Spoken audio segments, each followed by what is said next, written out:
Jumat sore, pengamanan di Polda Metro Jaya diperketat. Langkah ini dilakukan polisi untuk memastikan barang bukti bernilai ratusan miliar rupiah yang telah disita dari 12 lokasi, termasuk para saksi yang diamankan berada dalam kondisi aman. Setelah secara masif melakukan penggeledahan selama 2 hari di 12 lokasi, polisi akhirnya memperlihatkan sejumlah barang bukti yang disita. Mulai dari batangan emas dengan berat total mencapai 74 kg, tumpukan mata uang asing yang mayoritas dalam bentuk dolar Singapura dan dolar Amerika Serikat, serta uang ratusan juta rupiah. Polisi memastikan sedang mendalami pemilik uang yang telah disita, salah satunya dengan memeriksa pemilik rumah yang menjadi tempat TKP penggeledahan, Febri Adriansyah. Penguatan terkait tentang alas hak kepemilikan rumah yang digeledah. Memang mungkin informasi yang beredar adalah termasuk tadi ada konferensi pers tadi pagi, tapi penyidik akan melakukan pendalaman melalui PT Sentul City, melalui juga akan memeriksa saksi sekitar, serta akan melakukan pemeriksaan terhadap BPN terkait tentang akte kepemilikan, SHM kepemilikan atas nama siapa. Dari uang yang ditemukan, ini masih dilakukan pendalaman.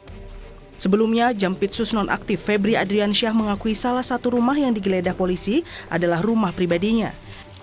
Febri bilang uang dan emas yang ditemukan di rumahnya ada pemiliknya. Namun, Febri tidak menjelaskan secara gamblang siapa pemiliknya.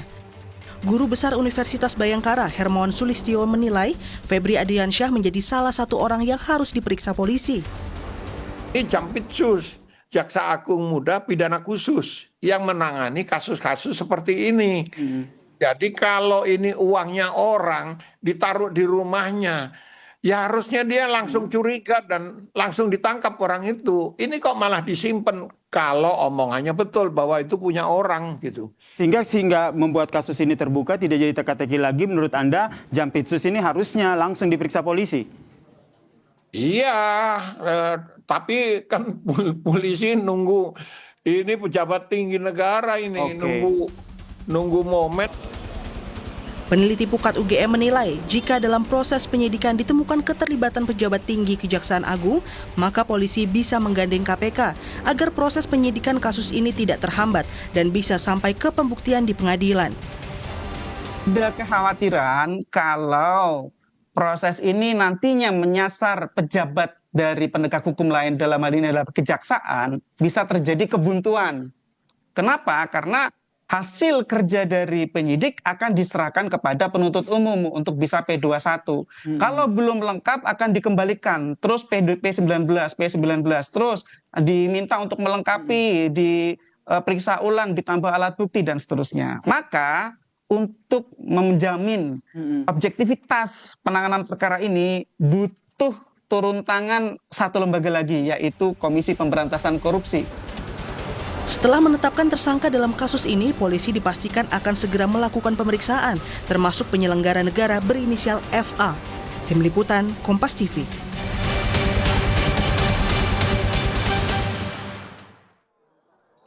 Komisi Pemberantasan Korupsi bilang pihaknya tak mengambil alih penanganan perkara dugaan 3 kasus korupsi besar yang kini tengah diusut Polda Metro Jaya.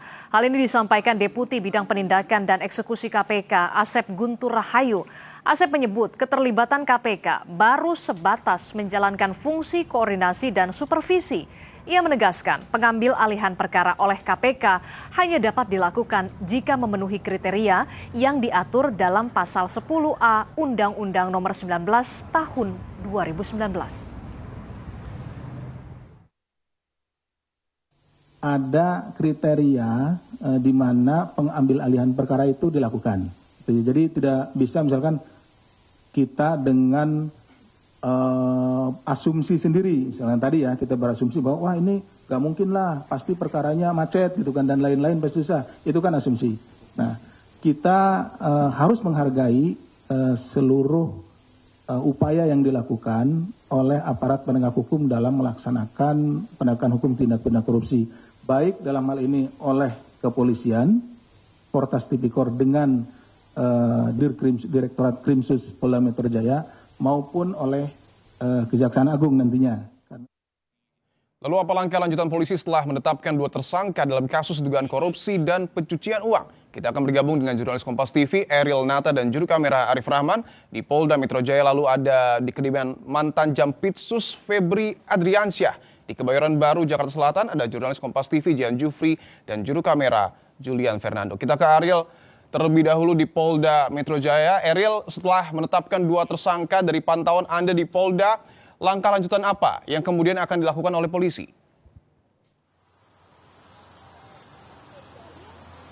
Ya, Dipo dan saudara, bahwa nantinya ini dari Polda Metro Jaya atau dari Kortas Polri akan melakukan pelimpahan berkas yang dimana nantinya akan diberikan kepada Kejagung. Tentu saja jika kita melihat dari pelimpahan berkas ini nantinya dari pihak penerima akan melakukan memverifikasi dari kelengkapan berkas, lalu kemudian juga akan melakukan verifikasi terkait dengan barang bukti dan juga status tersangka. Yang dimana jika kita melihat dari Kortas Polri sendiri ini sebelumnya sudah melakukan pemeriksaan terhadap 15 saksi dengan melibatkan 2 ahli, yang dimana dalam hal ini juga sudah menetapkan terhadap 2 tersangka, yang dimana salah satu tersangka merupakan dari pihak swasta berinisial D, lalu dari salah satunya merupakan dari penyelenggara negara berinisial FA, yang dimana sebelumnya juga dari Polri mengatakan bahwa salah satu tersangka berinisial D ini sudah dilakukan penahanan sejak tanggal 10 ataupun kemarin ini dilakukan di Polri. Dan selain itu juga bahwa dalam hal ini dari salah satu tersangka ini diduga melakukan tindak pidana pencucian uang, dan untuk salah satu tersangka tersebut dilakukan tindak pidana korupsi dan juga pencucian uang. Dalam hal ini juga bahwa sudah dilakukan pendalaman dari Koltras Polri, yang tentu saja ini akan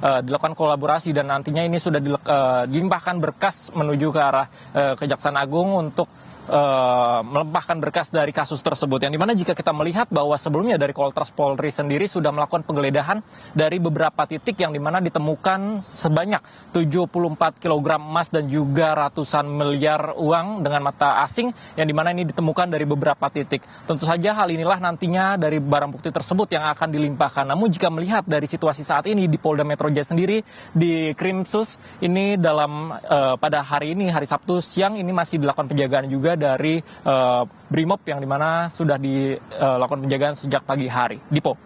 Dari Polda Metro Jaya kita bergeser ke Jihan Jufri di Kebayoran Baru, Jakarta Selatan. Jihan, pasca penetapan tersangka, bagaimana situasi kediaman mantan Jampitsus Febri Adriansyah di sana? Ya, Dipo, kalau di depan kediaman dari mantan Jampitsus Febri Adriansyah, kondisinya ini tidak terlihat ada aktivitas yang cukup signifikan, bahkan bisa saya katakan sepi. Tadi memang terlihat ada sejumlah orang yang keluar begitu ya, lalu lalang, kemudian masuk lagi ke dalam rumah ex-Jampitsus, namun bisa dikatakan tidak ada aktivitas yang cukup signifikan setelah penetapan Febri Adriansyah sebagai tersangka. Nah, ini cukup berbeda bila kita bandingkan dengan beberapa waktu lalu begitu ya, yang mana terdapat penjagaan yang cukup ketat oleh personel dari TNI di depan ataupun di area rumah dari ex-Jampitsus ini. Akan ditunjukkan oleh juru kamera Kompas TV, Julian Fernando, bagaimana kondisi terkini di depan rumah ex-Jampitsus. Yakni bisa terlihat tidak ada aktivitas yang dilakukan di depan maupun di area pekarangan rumah dari ex-Jampitsus begitu ya. Nah, ini bisa dikatakan cukup berbeda karena di beberapa waktu yang lalu pada saat Jampitsus ini masih menjabat, ini cukup ada banyak penjagaan dari personel TNI. Nah, ini yang kemudian menimbulkan pertanyaan di publik, mengapa kemudian setelah penetapan tersangka tidak ada penjagaan lagi, lalu juga akankah nantinya dari titik rumah ini diperiksa oleh polisi, baik itu dari Kortas Tipikor, tim gabungan dari Polda Metro Jaya. Nah, kemudian kami juga tadi sudah mencoba untuk menghubungi dari ex-Jampitsus itu sendiri, namun sampai dengan saat ini kami belum mendapatkan respons terkait penetapannya, lalu juga pengunduran diri dari ex-Jampitsus tersebut. Nah, ini memang masih kami tunggu begitu ya informasi lanjutan akan seperti apa kondisi di area rumah hingga malam nanti. Yang bisa kami sampaikan saat ini kondisinya tidak ada aktivitas yang cukup signifikan. Lalu juga mari kita tunggu langkah lebih lanjut dari Kortas Tipikor Polri dan juga Polda Metro Jaya. Akankah rumah ini kemudian diperiksa, lalu juga langkah apa yang akan